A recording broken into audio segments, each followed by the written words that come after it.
ya vamos de lleno a 1 Tesalonicenses, capítulo 1, versículo 1. Acuérdense que esta es la segunda carta, solamente voy a ir diciendo algunas cositas nomás que ya se mencionó anteriormente, para no repetir toda la introducción. El hermano ya oró. Y acuérdense que la carta, la primera fue a los Gálatas, entre el 49 y el 50, el 51 fue escrita esta, ya. Desde Corinto, pues la escribió Pablo. Y ya hablamos de los primeros personajes cuando dice Pablo, Silvano y Timoteo a la iglesia de los tesalonicenses, en Dios Padre y en el Señor Jesucristo, gracia y paz sean a vosotros de Dios nuestro Padre y del Señor Jesucristo. Ya este saludo y los versos 2 y 3 parece un encabezamiento común y corriente, pero cuando uno empieza a estudiar y desarrollar este estudio, nos encontramos que esta es una oración dentro ya de la carta. Y vamos a entender que aquí hay ámbitos de la oración. Uno puede encontrar en los textos oraciones que a veces, si no tiene un título que dice, mire, la oración de tal para tal, pero después uno se da cuenta que son oraciones. Y vamos a darnos cuenta que dentro de esto hay una oración o hay una connotación de que estos personajes, estos tres en este caso, porque son los que están representando el escrito, ya eran hombres de oración y de mucha oración. Pero obviamente aquí está el saludo inicial, el saludo es saludo, pero tiene esta connotación cuando dice Pablo, Silvano y Timoteo. ¿Se acuerdan que era Silvano? ¿Se acuerdan, Timoteo? También, claro, Silas y Timoteo. Estos eran colaboradores. Ahí está Timoteo, ¿cierto? ¿Se acuerdan qué significaba su nombre? Yo se los voy a recordar. Que adora a Dios y que no era un colaborador o ayudante, como lo traducen algunos.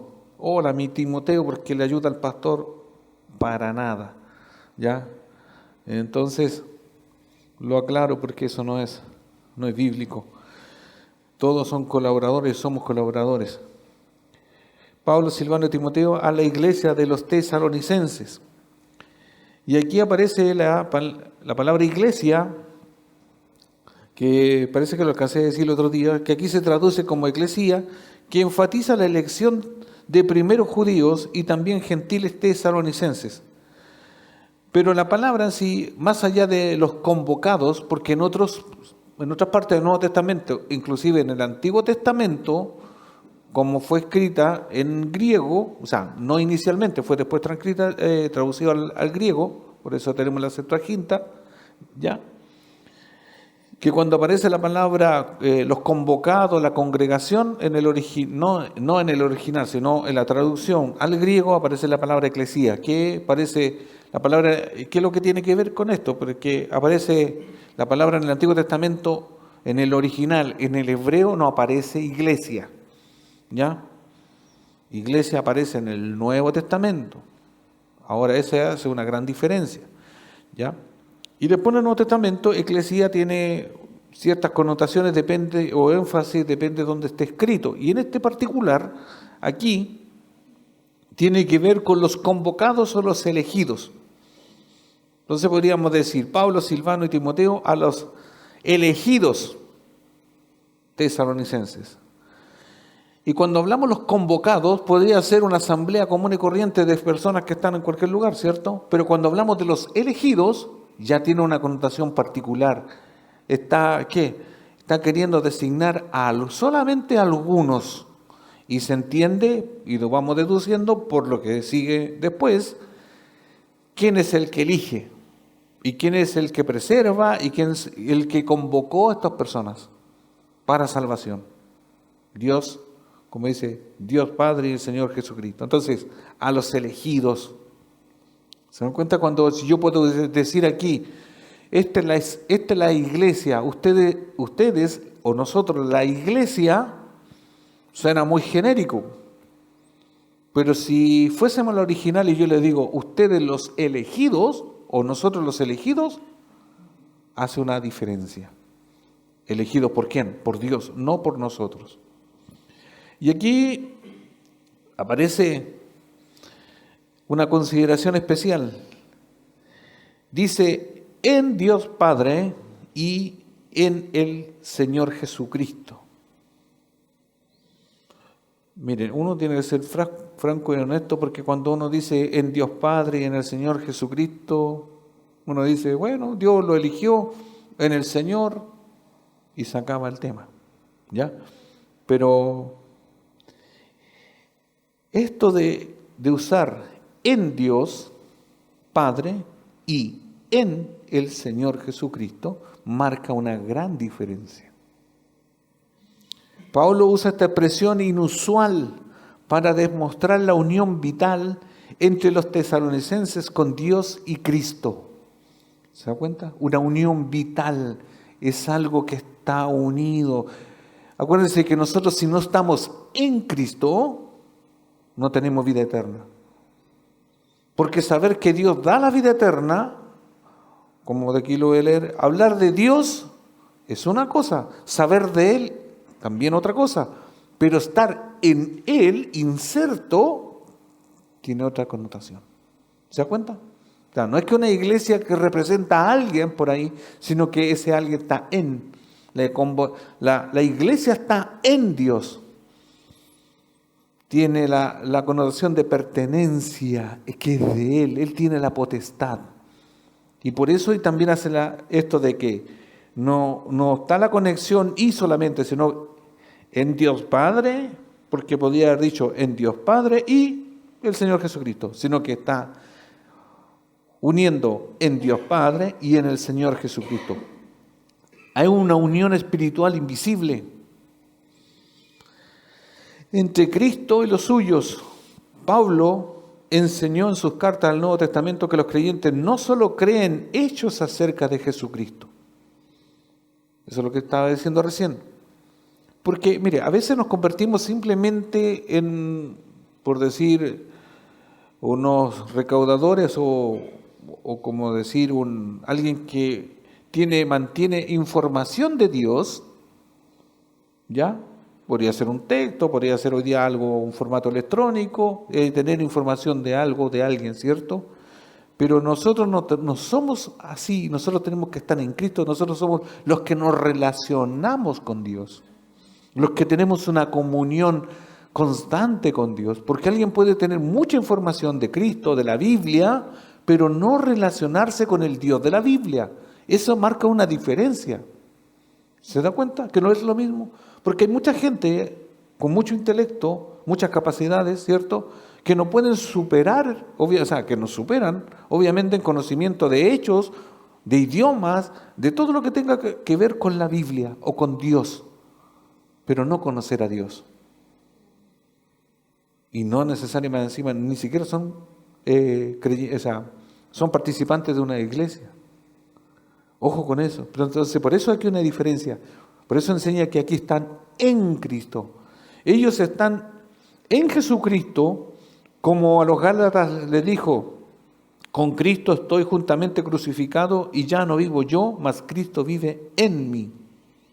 ¿Se cuenta la diferencia y el juego de palabras? Porque muchos de nuestros amigos, conocidos, familia, ¿cierto?, dicen, no, si yo también creo en Dios, po. Cuando nosotros andamos cateteando por evangelizar, ¿cierto?, y hablamos de Cristo, nos quieren poner así para que nos callemos y dicen, no, pero si yo también creo en tu Dios. Ya, es como para darnos la cortada y después nos querer seguir conversando acerca de nuestro Dios, que no es el mismo de los demás. Los demás tienen un prototipo, saben de un Dios, pero no es el mismo. Porque si tuvieran el mismo Dios o estuvieran en el mismo Dios que nosotros estamos, cambiarían las cosas.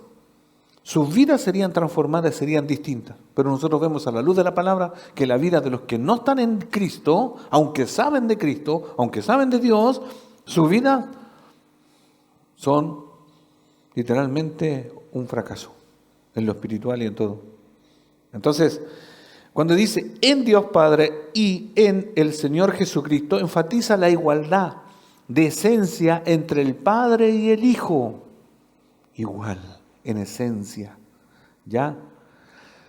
No que uno sea superior al otro, sino en la igualdad, ¿cierto?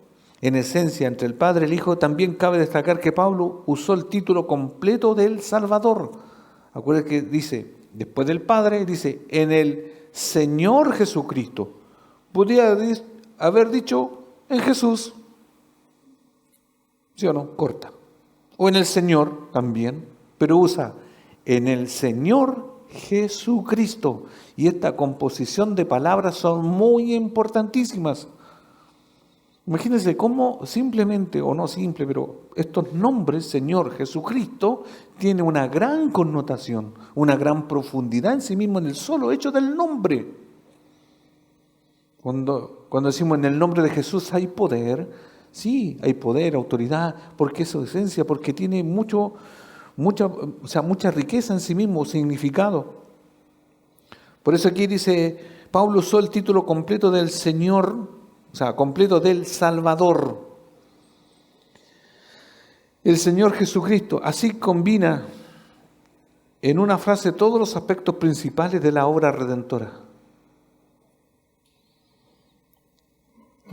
En el Señor Jesucristo combina toda la obra salvífica en su nombre, en este título, ¿cierto?, del nombre de Dios, en la obra redentora, en lo que Cristo hizo como Señor y Salvador. ¿Se entiende? Porque dice, Señor, antes de Jesucristo, describe como el gobernante soberano y creador, que nos hizo, nos compró, nos gobierna y a quien debemos nuestra lealtad. Delante de Dios, aparte que somos sus hijos, ¿qué decimos? Nosotros somos sus esclavos. Y Él es nuestro amo, por eso Él es el Señor. A lo mismo que dice la Biblia, ¿cierto? Cuando dice, no todo el que me dice Señor, Señor, entrará en el reino de los cielos. Porque cuando nosotros decimos Señor, no lo debiésemos decir por decirlo, porque lo escuchamos a otros. Cuando hablamos de mi Señor, tenemos que tener claro en nuestra mente, en nuestro ser, que no me estoy refiriendo al Señor de la esquina, al Señor que gobierna el país, al Señor... No estamos hablando de esos señores.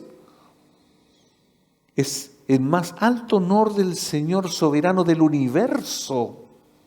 ¿Se da cuenta? Cuando uno empieza a estudiar y a profundizar, que no es cualquier Señor. De manera peyorativa o media jocosa, de repente dice, oh, Señor don este, le dice uno a cualquiera nomás, o cuando uno dice Señor, y uno dice, no me diga Señor, pero se da cuenta que podemos usar la misma palabra, pero aquí, en las Escrituras, es muy importantísimo y saber y tener siempre claro a quién yo me dirijo o quién es este Señor, porque es gobernante, soberano y creador, que nos compró, nos gobierna. Todo eso es importante. Yo a veces digo, nos damos confianzas entre nosotros, ¿ya? Que no pasa nada. Pero a veces nos damos una libertad o libertinaje, una confianza excesiva con Dios. Como de tratarlo en nuestra relación plena con Dios, y Él dice que somos amigos, pero a veces nos pasamos de listo. Tratamos al Señor como de tú a tú. ¿Le ha pasado a usted o no? ¿O ha escuchado a alguien, o ha visto a alguien que para el Señor es como de tú a tú? Como su amigazo, su amiga, su no sé quién. Y no es así. Acuérdense que ninguno de nosotros con este cuerpo no podemos estar en su presencia de manera literal. Somos fulminados por nuestra pecaminosidad del cuerpo. Por eso, si no es por Cristo, que intercede, podemos tener comunión cara a cara con Él, pero a través de Cristo.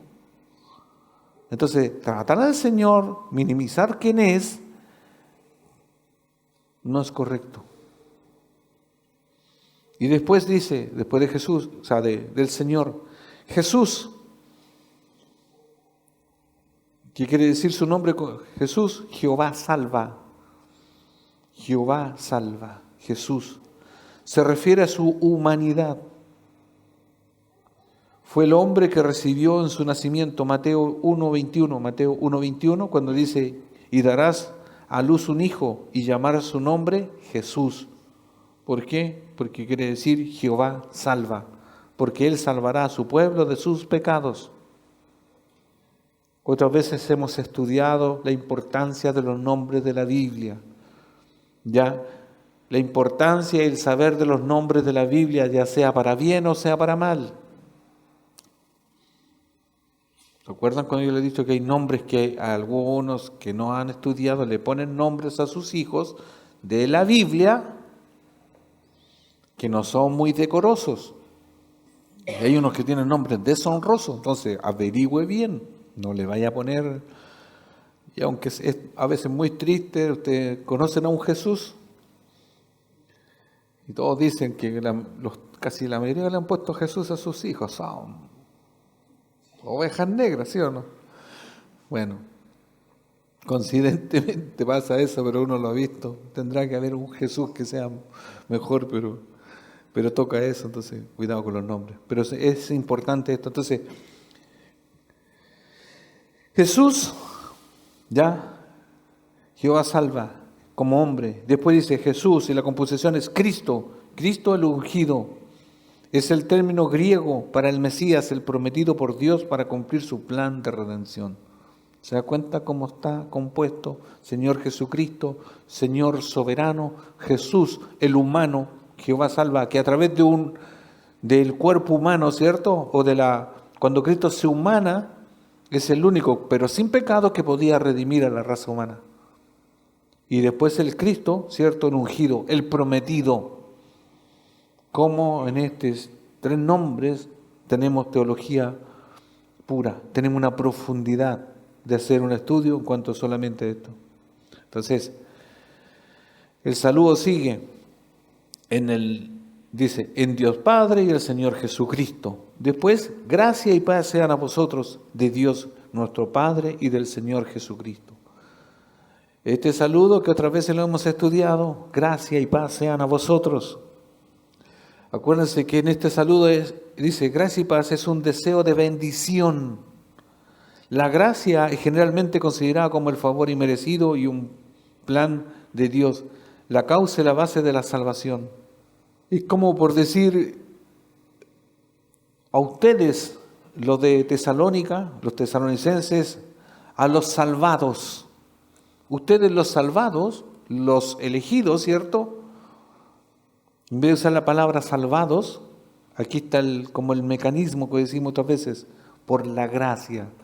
Es como la explicación, porque ustedes los que no se merecían ser salvados, en vez de decir esa palabra o esa palabra compuesta, ustedes que no se merecen la salvación, mejor lo voy a decir, ustedes los que tienen o gozan de la gracia de Dios. ¿Se da cuenta? Usando una palabra o un concepto, llegamos a lo mismo. Gracia y paz. La gracia, ¿cierto? Es considerado eso, la salvación que no nos merecíamos. La gracia se anuncia como causa de la salvación en el mismo plan de redención, como Pablo enseña en 2 Timoteo 1:9. 2 Timoteo 1:9. Pues Dios nos salvó y nos llamó para vivir una vida santa. No lo hizo porque lo merecíamos. Y aquí es donde el hombre natural empieza y también algunos creyentes, en conflicto, ¿ya? No lo hizo porque lo merecíamos, sino porque esa era su plan antes, o sea, desde antes del comienzo del tiempo, para que mostrarnos su gracia por medio de Jesucristo. Y otra vez lo hemos repetido, ningún ser humano es merecedor del perdón de Dios o de su gracia. Pero es que yo no te lo merecía, no lo merecíamos. Tanto texto que da sobre lo mismo, y esto es la gracia. Mire, nos guste o no nos guste, es así, pues Dios nos salvó y nos llamó para vivir una vida santa, y no lo hizo porque lo merecíamos. Esa es la versión NTV. ¿Se da cuenta o no? Si usted va a ir al cielo, Dios no lo manda al cielo porque usted se lo merecía. Es que yo sabía que iba a ser un buen predicador, es que yo sabía que iba a ser un buen hermano, una buena hermana. No. Yo no sabía que yo si con mi voz iba, no. Porque por su gracia. Salmo 3:8. Y hay otros más que no los voy a citar porque ya lo hemos visto, lo vimos en Gálatas. Ya, las salvaciones de Jehová sobre su pueblo sea tu bendición. Acuérdense, Jonás dice Jehová salva. Entonces, todo esto combinado con quien salva con respecto a su gracia. La gracia de Dios, el regalo no merecido, siempre Pablo lo usa para vincular la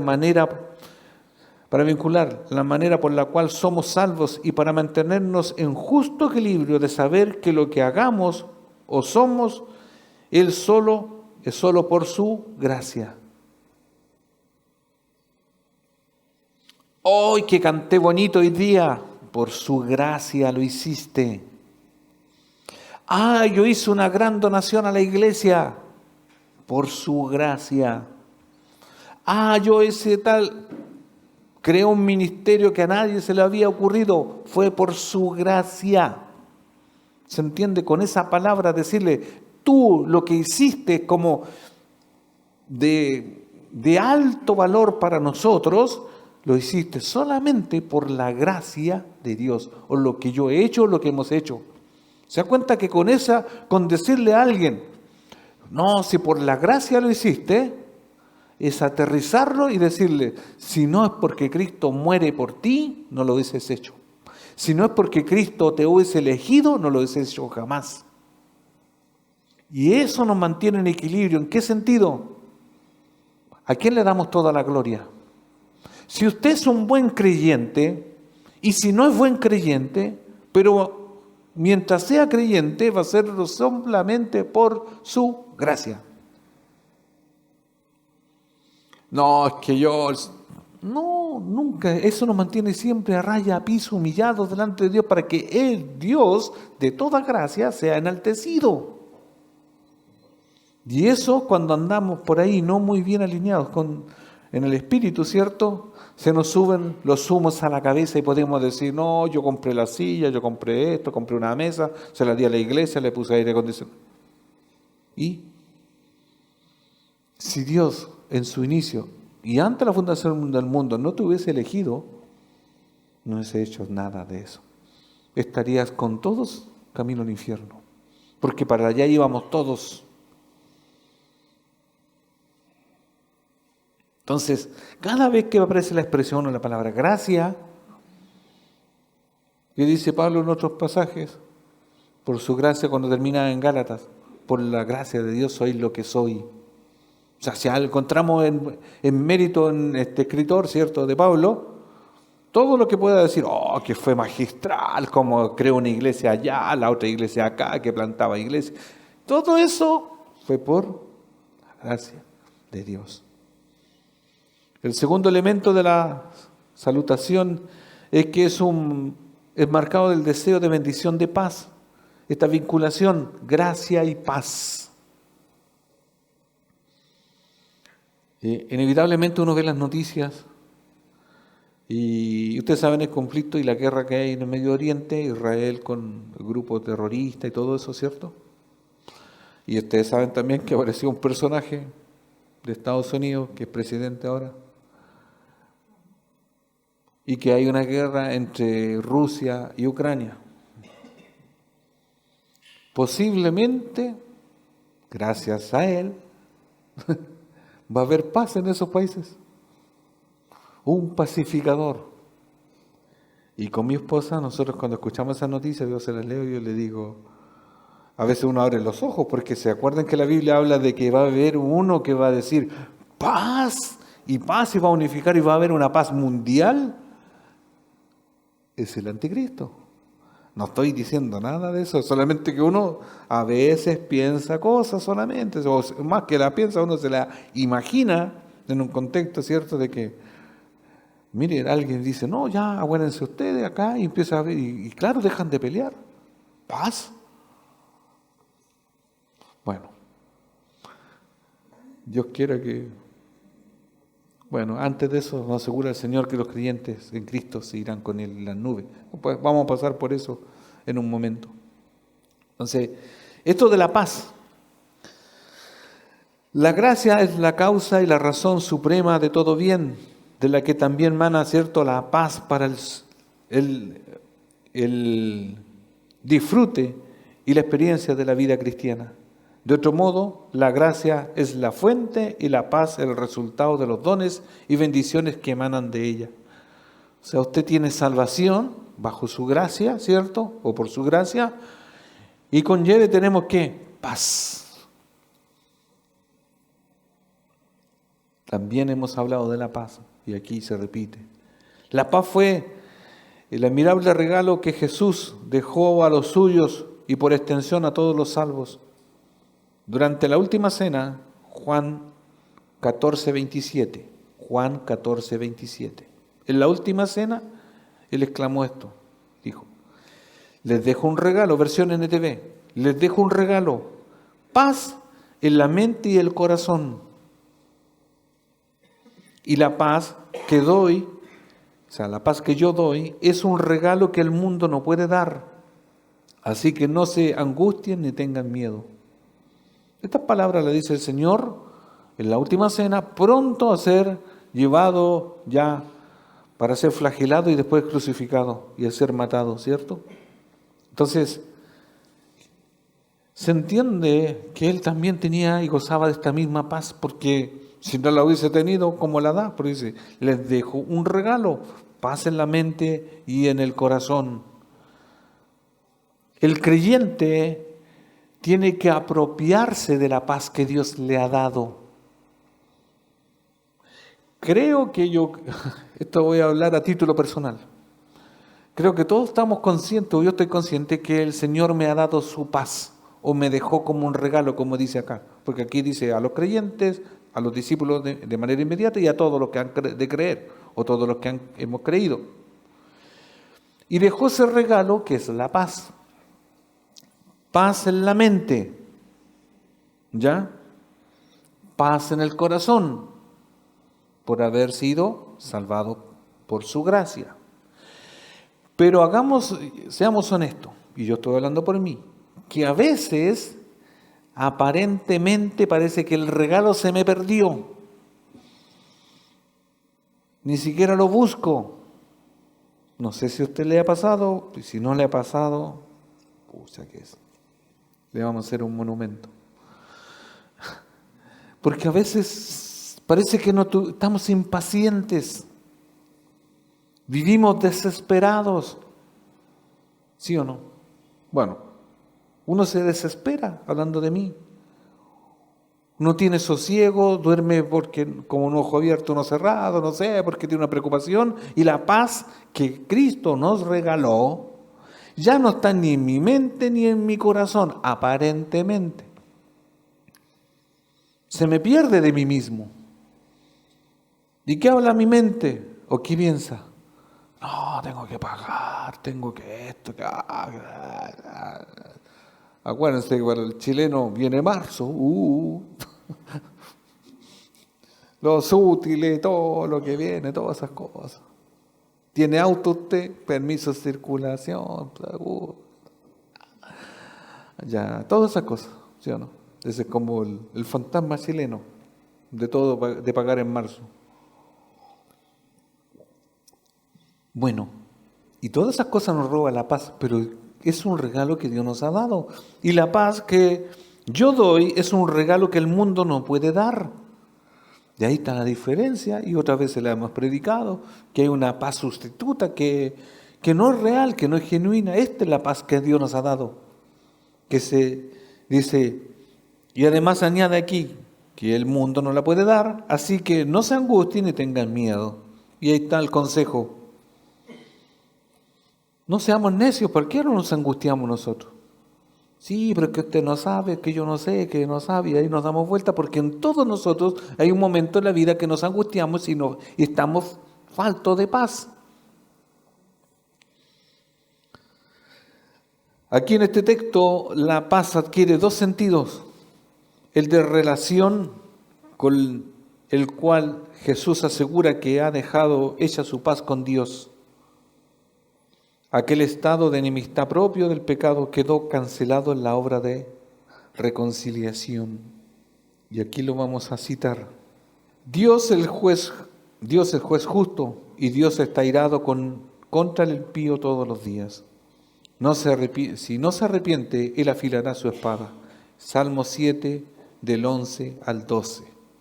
Acuérdense, si no hubiese sido por la gracia de Dios, si Dios no los hubiese elegido, ante el hecho de que nosotros hubiésemos sido reconciliados con Dios, o sea, antes de tener la paz o para hacer las paces con Dios, Dios tenía que salvarnos, perdonar nuestros pecados, ¿cierto?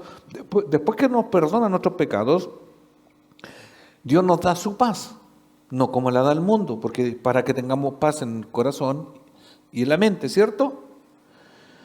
Pero este hecho es que muchos desconocen, porque está el lema o la frase, Dios ama a todos los pecadores, así como en un sentido genérico, aún haciendo. No, hay una diferencia profunda. Dios es juez justo y Dios está irado contra el impío de lunes a viernes, la mitad del año, todos los días. Dios establece una guerra, un conflicto con el pecador, con el impío, siempre, todos los días. Por eso es el riesgo de los que no creen en Cristo, por eso hay muchas personas que jamás van a tener paz, tranquilidad, aunque tengan todos los bienes económicos o el mejor pasar en esta tierra, pero nada los va a consolar porque no tienen la reconciliación con Dios.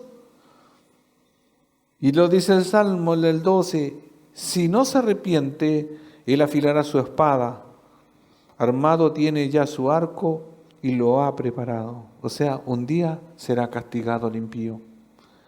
Y el clásico texto que siempre leemos, Romanos 1 del 18 al 19, donde tiene un encabezamiento en la versión NTV, la ira de Dios contra el pecado y el pecador.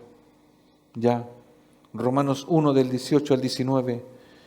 Pero Dios muestra su ira desde el cielo contra todos los que son pecadores y perversos.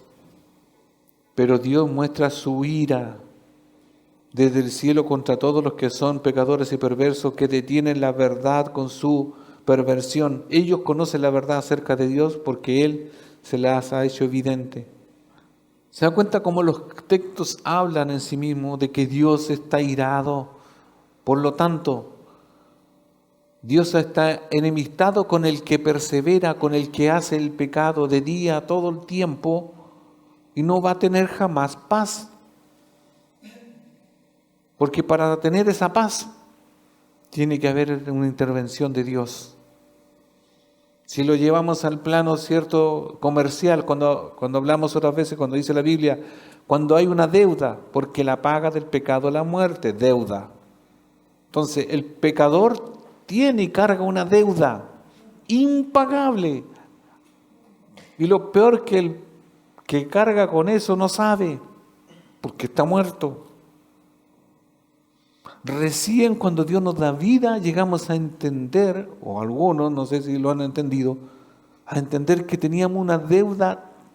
Mire, ni todos los millones de DICOM eran tan poderosos como o tan cargados de toda la deuda que teníamos nosotros, porque nuestra deuda es impagable. Cristo dio su vida. Porque yo lo merecía, no, por su gracia, ya lo vimos anteriormente. Y ahí cuando esa deuda se paga, nosotros después sabemos y quedamos así, un alivio. Y ahí entra la paz, porque ya no tenemos deuda. Más encima tenemos abogado para con Dios en el día a día. Y después cuando estemos compadezcamos delante del Padre, o sea, se los solucionó un problema gigante. La paz como experiencia, ya que el Señor llama a vivir su propia paz, ya que como hombres experimentamos en medio del conflicto de la última noche, Cristo experimentaba. Hay una paz que reconcilia al hombre con Dios. Pero Cristo, de acuerdo al texto que habíamos leído, ¿cierto?, anteriormente en Juan, estaba a punto de ser crucificado. Aún así, ese se mantuvo en una paz. En la humanidad lloró, estuvo apenado, pero mantuvo una paz más interior. Por eso Pablo habla de una paz de bendición constante en la vida del creyente, ya que la acción del Espíritu Santo, o bien dicho, el ser conducido por el Espíritu Santo, podemos experimentar paz continuamente, aún en medio de la tormenta. Nótese que cuando Pablo dice aquí, gracia y paz sean a vosotros, es una bendición dentro de un saludo, ¿cierto?, general a toda la iglesia tesalónica. Miren, hay cosas o hay oraciones que se pueden hacer o se hacen en un sentido general y en otro particular. Cuando, por ejemplo, yo oro en mi casa para que esta iglesia madure, ¿por quién estoy orando? ¿Por algunos o por todos? Por todos. Pero si oro que alguien tenga trabajo, uno, dos, son particular, porque ya a lo mejor los otros tienen, no lo necesitan, etc. Pero aquí se está refiriendo a una bendición general para toda la iglesia. La gracia y la paz sea para todos ellos. Entonces, esto es importante de entender que la bendición es para todos. Gálatas 5:22, y ya lo vimos una vez, ¿cierto? Habla de el que es conducido puede experimentar la paz como fruto. Gálatas 5:22, mas el fruto del Espíritu es amor, gozo, paz, paciencia, benignidad, bondad, fe. Entonces, el andar, los tesalonicenses dirían, o sea, se habla de la bendición de la paz, o sea, de la gracia y la paz, ¿cierto? Y aquí lo podemos extrapolar con la paz como fruto, como dice Filipenses 4:7. Así experimentarán la paz de Dios que supera todo lo que podemos entender. La paz de Dios cuidará su corazón y su mente mientras vivan en Cristo Jesús. Y es el mismo detalle aquí termina el versículo 7 de Filipenses 4, dice, y su mente mientras vivan en Cristo Jesús. ¿Quiere tener paz, vivir en paz todos los días? Tiene que estar en Cristo. Tiene que vivir el fruto, ser conducido por el Espíritu Santo. Podríamos preguntarnos hoy, ¿qué roba tu paz? ¿Por qué estás impaciente? ¿Porque estás esperando a lo mejor un resultado de un examen? ¿Estás, no sé, preocupado por lo que viene en el futuro, que hay que pagar, no hay que pagar, que hay que estudiar, que no hay que estudiar? ¿Cuál es que roba tu paz? A ver. Algo puede haber en nuestra mente que esté robando la paz y que ya no estoy tranquilo, que duermo ahí, que en la noche despierto 3 veces, no sé, ¿qué roba tu paz? Entiéndase que Dios dejó una paz sobrenatural para que andemos y vivamos en ella. Para que esté, dice, en el último de Filipenses, la paz de Dios cuidará su corazón, su mente, y ahí estamos. ¿Tendré esa paz? Hermanos, muchas veces vivimos desesperados, impacientes o sin ninguna paz en el corazón ni en la mente. Hay momentos que nosotros como que nos descolocamos como creyentes, como que nos salimos de la posición de en Cristo. Y es fácil observar porque tomamos malas decisiones. Como digo yo, a veces andamos a tontas y a locas. No, lo hice esto porque no, sí. Pero cuando experimentamos la paz de Cristo, cuando damos su paz en mi mente, el corazón, es como reposarse, descansar en un lugar, detenerse ¿ya? Y pensar, esto me conviene, esto es bueno, analizar. ¿Por qué? Porque tengo una paz y la uso para tomar decisiones. Porque hay decisiones que si no se tomaron en completa paz, lo más probable es que usted se va a ir a un fracaso. Estoy desesperado. Imagínese, tiene harto dinero. Pero es que quiero irme a vivir a un lugar y usted toma la mala decisión y se va a un lugar donde a lo mejor nunca va a ser de bendición, donde usted va a estar. Está tan necesitado o necesitada supuestamente de un trabajo que el primero que le aparece usted se viene y se va. ¿Por qué? Porque pagan bien. Pero resulta que el trabajo es un desastre. Le deteriora la vida familiar, su cuerpo, etc. Pero gana buenas lucas, sí. Pero la paz se le va a ir. Porque a lo mejor tiene que trabajar de sol a sol, etc. Estoy solamente dando ideas. Cómo a veces perdemos la paz. Y no estoy hablando en lo extremo, sino mi ejemplo es simplemente lo cotidiano, porque a veces en lo extremo sería cuando usted está en un pecado. También pierde la paz.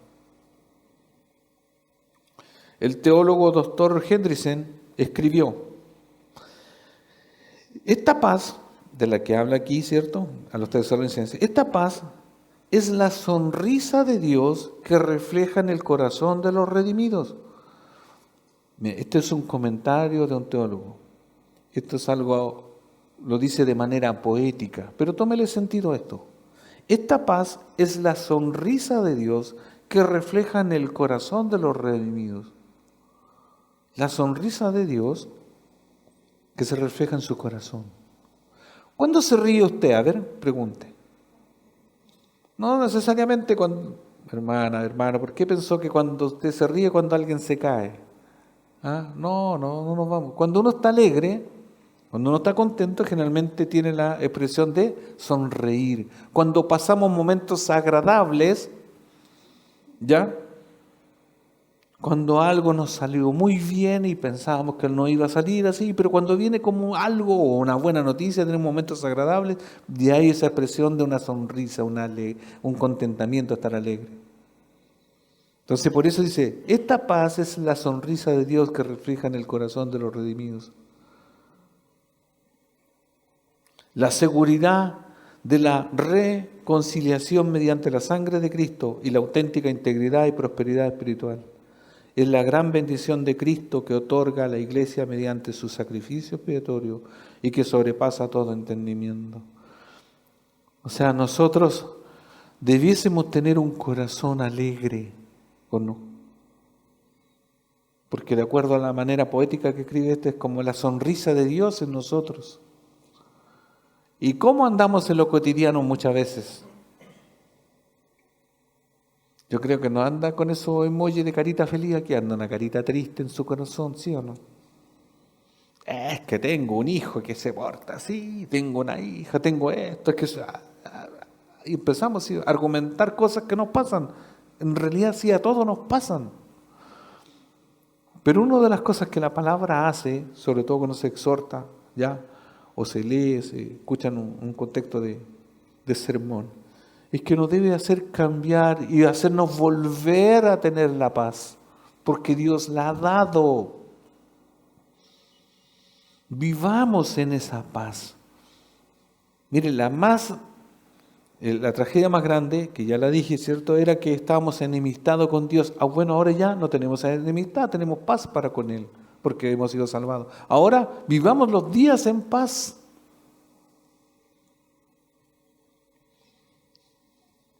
No podemos decir como están los epitafios en las tumbas, aquí descansa en paz.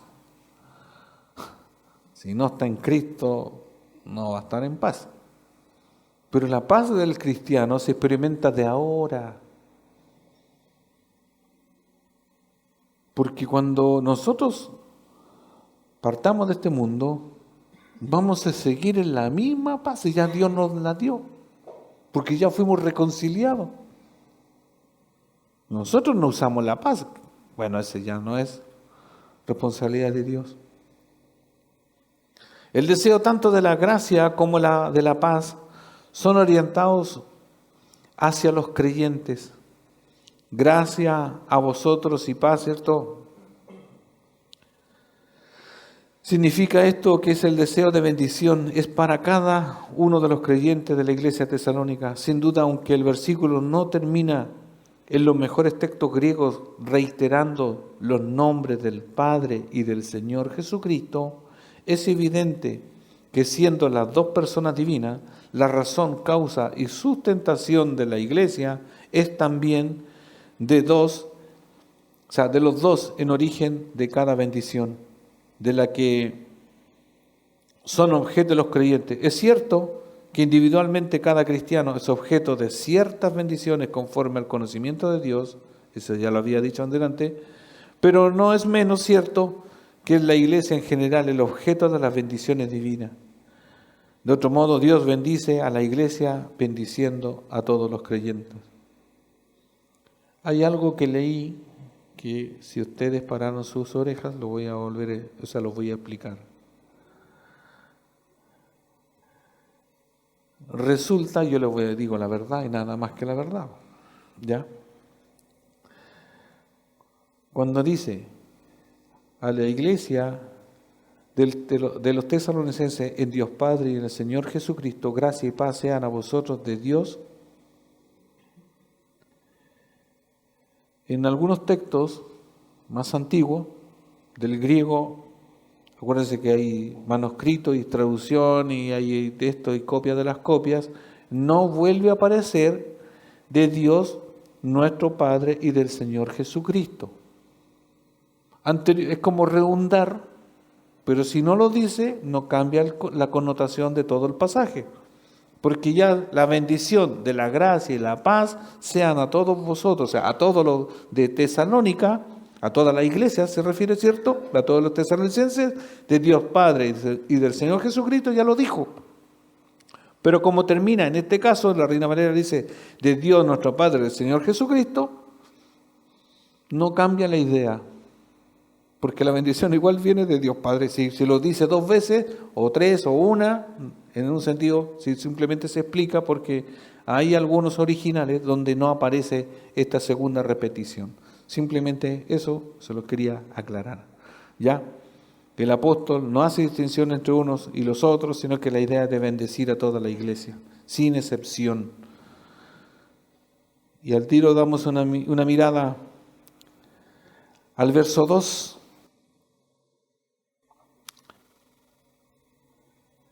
Damos siempre gracias a Dios por todos vosotros, haciendo memoria de vosotros en nuestras oraciones. Damos siempre gracias. Y aquí hay un subtítulo, la importancia de la oración. Aquí habla netamente de que lo que ellos dicen son un contexto de las oraciones. Ahí lo dice, en nuestras oraciones. Damos siempre gracias a Dios por todos vosotros, haciendo memoria de vosotros en nuestras oraciones. Estos tres misioneros, Pablo, Silvano, Silas y Timoteo, marcaron un ejemplo a seguir por su constancia en oración. Dice, el verbo dar gracias, agradecer está en tiempo presente, lo que indica una acción continua.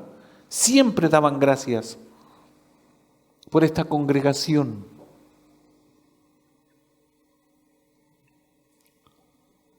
Los que aparecen en la presentación, Pablo, Silvano y Timoteo, oraban siempre como algo habitual por los creyentes de Tesalónica, como si dijesen, estamos dando gracias continuamente por ustedes.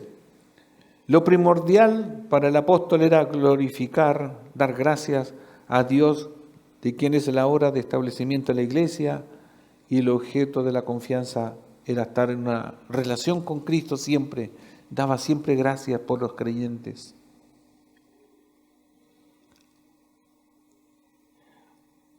Esto implica lo siguiente. Podríamos preguntarnos, ¿y por qué daban gracias?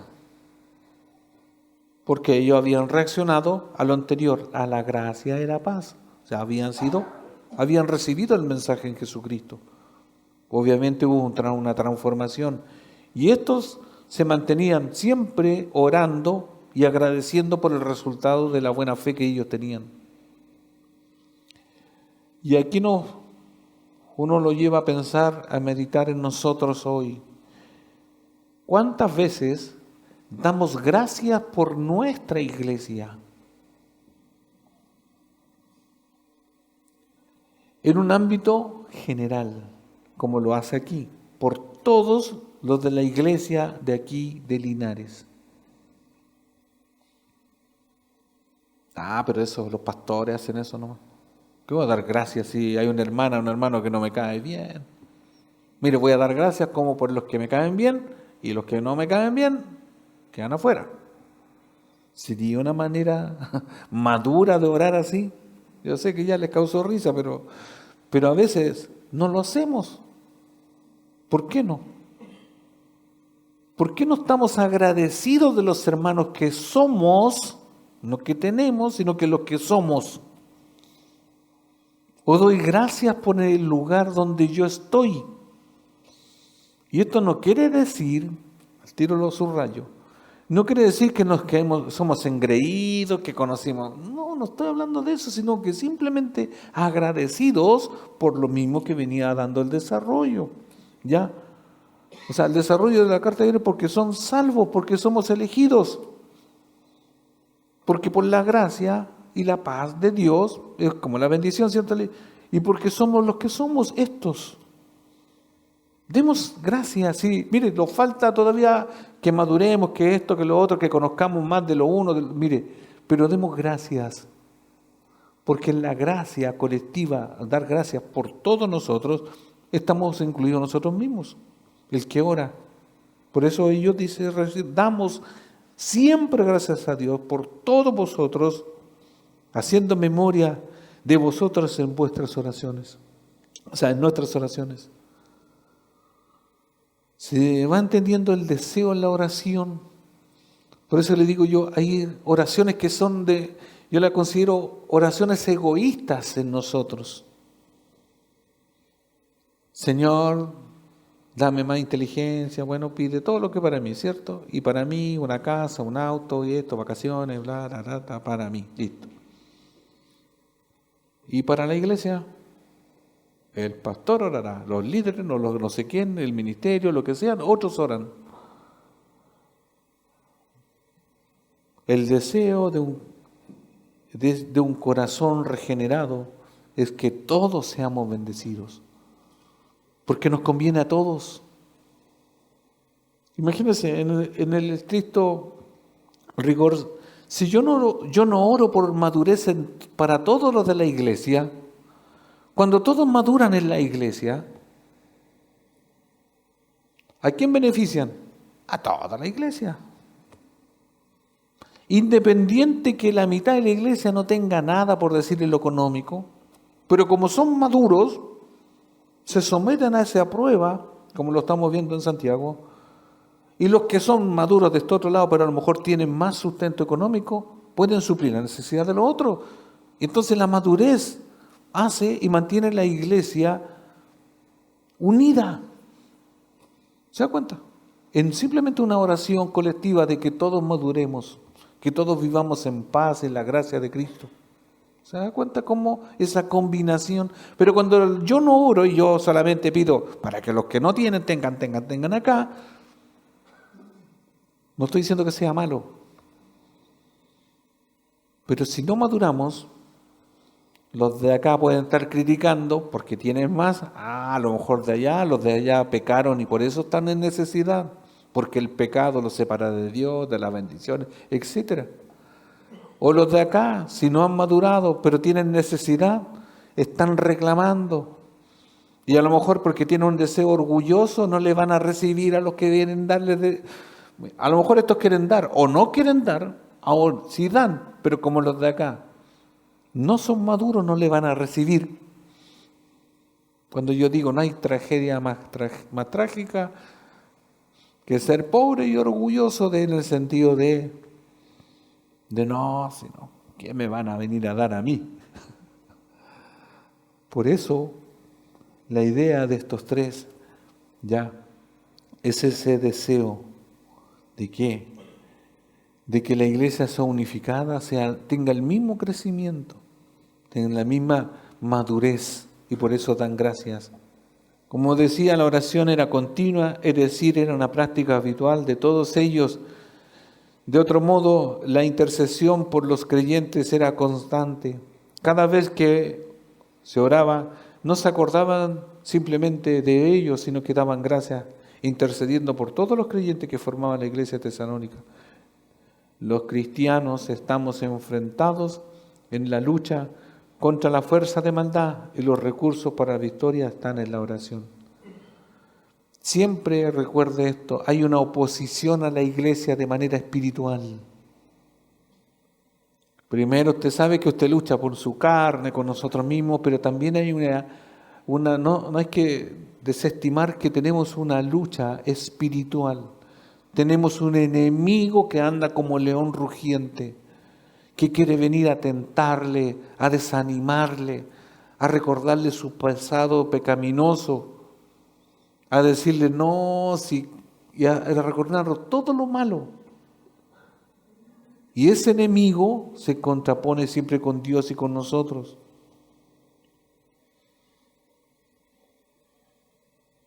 Entonces, necesitamos la oración. Y por lo mismo, como necesitamos la oración, es porque nos damos cuenta y reconocemos que somos débiles. Pero yo puse aquí algunas excusas por las cuales no oramos o pretextos por los cuales oramos menos. Una de las cosas que decimos y hacemos, ¿cierto?, es el tema del tiempo. No oramos de menos porque no hay tiempo. El antídoto es pensar que siempre hay tiempo. Pero ¿qué hacemos con la oración cuando no tenemos ganas? ¿Qué hacemos con la oración cuando no tengo fuerzas? Cuando no tengo paz?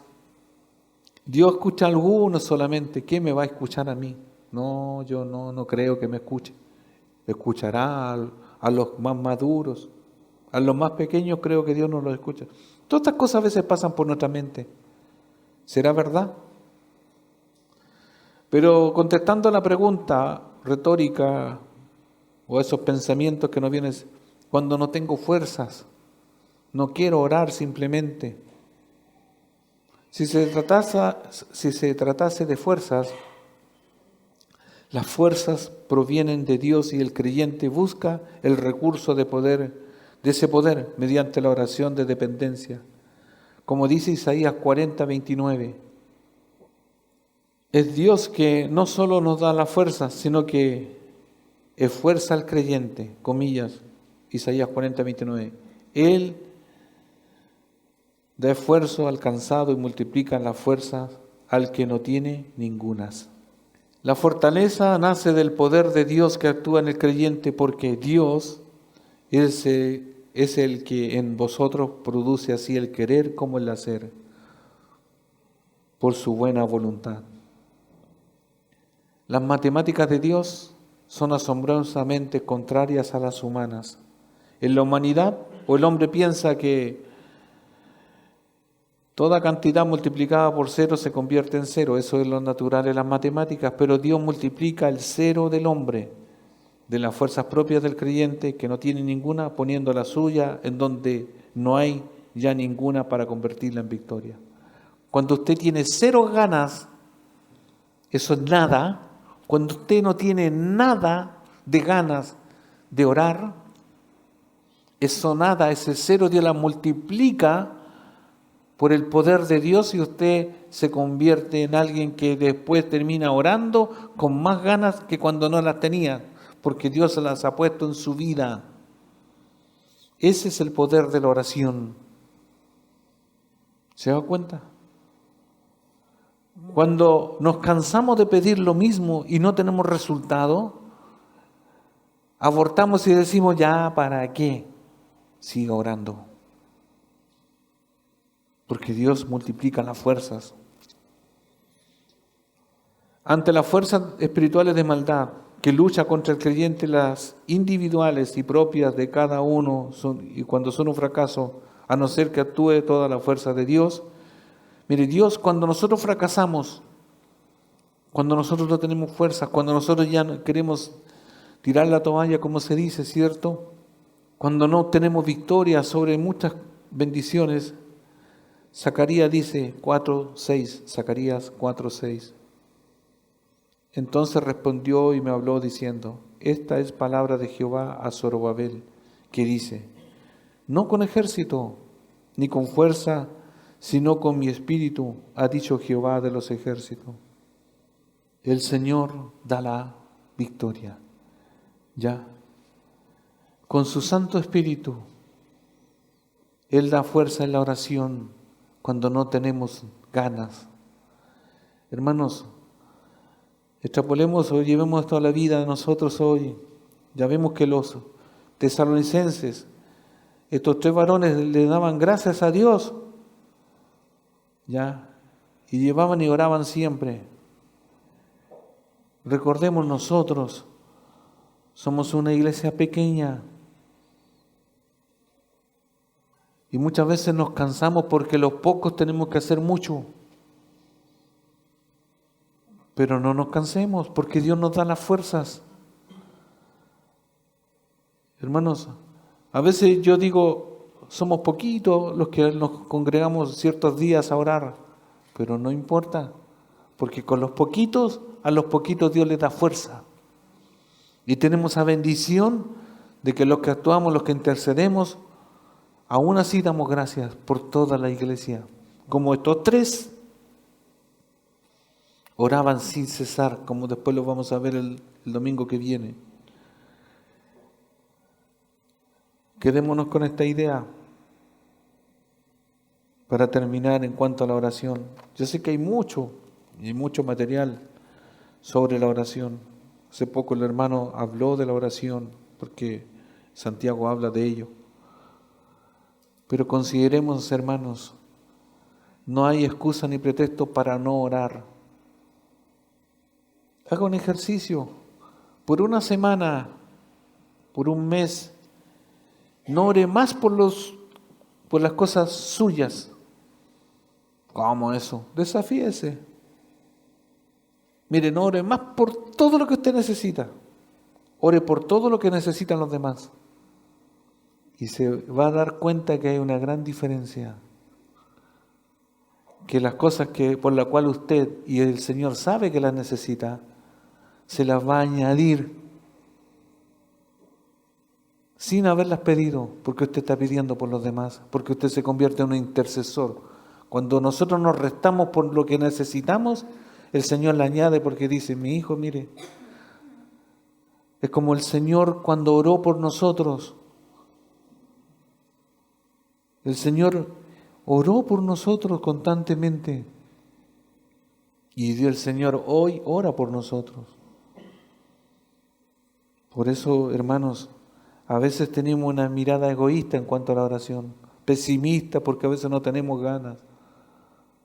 Pero no nos desanimemos, demos siempre gracias, seamos agradecidos. Oro por la iglesia, oro porque, mire, porque alguien vino, porque hace tiempo no lo veía, mire, como queramos decirlo, pero siempre seamos agradecidos. Yo hoy día no quería venir, pero gracias al Señor vine. Yo no quería orar, pero gracias porque el Señor me usó. Miren, toda la gracia de Dios es la que nos colma de bendiciones. Es como decir, no tengo ni uno en los bolsillos, pero estoy tan feliz porque hoy día canté, hoy día aplaudí, hoy día hice esto, pero soy ciego igual. Pero sé que mi Señor me añadirá, me bendecirá, porque en realidad siempre soy bendecido. Como lo dije anteriormente en el verso 1, porque Dios ha puesto la paz en mi mente y mi corazón. Disfrútela, viva esa paz, haciendo el bien. Póngase en pie para que oremos. Padre, damos gracias, Señor, por estos versos que a la vista se ven simples, porque son simples, pero sí tienen una profundidad. Porque la gracia y la paz es para los que estamos en Cristo, para los que en el Padre y en el Señor Jesucristo andamos porque Él nos salvó, nos redimió. Y ahora, Señor, nos queda también orar y dar gracias, Señor. Sé que hay momentos de pedir, pero también debemos ejercitar el tiempo de gratitud. ¿Cuántas gracias a lo mejor damos en un día? Pensemos. Pero si le tomásemos el verdadero peso de la salvación, deberíamos dar gracias todo el día, toda la noche, todo el tiempo. Porque nunca, nunca, nunca, nunca podíamos haber sido salvos por nuestros méritos, por nuestros esfuerzos. Señor, gracias. Doy gracias por los hermanos, por los que asisten a la iglesia, por los que conforman toda esta iglesia, que hoy día estén o no estén, pero todos, chicos, grandes, maduros, no inmaduros, como sea.